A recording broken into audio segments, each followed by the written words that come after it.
মহিলাদের দিকে চোখ পড়লে একটা আলাদা আবেশ আমার ভেতরে তৈরি হতো। হ্যাঁ, এটা মানুষের ভেতরে তৈরি হবে, এটা স্বাভাবিক। সূরা আলে ইমরান 14 নম্বর আয়াতে আল্লাহ এই তথ্যটা দিয়েছেন, যুযিনা লিন-নাসি হুব্বুশ শাহাওয়াতি মিনান নিসা। দুনিয়ায় আমি আকর্ষণীয় করে দিয়েছি, লোভনীয় বস্তু বানিয়ে দিয়েছি, শোষিত করে দিয়েছি 7টা জিনিসকে। তার ভেতরে 1 নম্বরে নারী।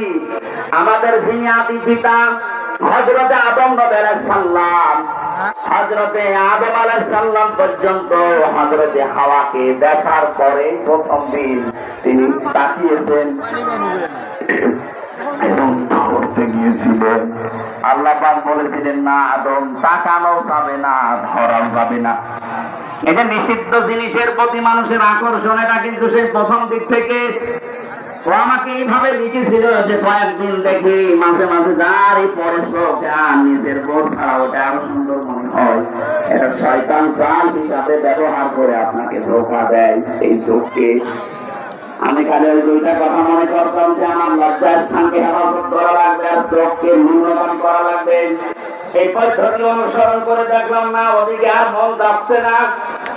বাড়িতে আসলাম, এই যে কিছুদিন, এই 14-15 দিনের ভেতরে মেয়েদের প্রতি আকর্ষণ আমার এই আমল করার কারণে সব যেন অদৃশ্য শক্তির কারণে নষ্ট হয়ে গেছে।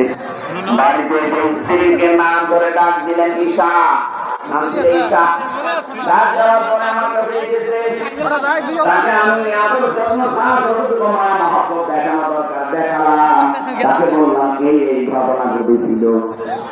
শুকরিয়া আদায় করলাম আল্লাহর কাছে, মহান আল্লাহর 2টা ওসাদ মাত্র এই পুরুষ যারা আমরা আছি।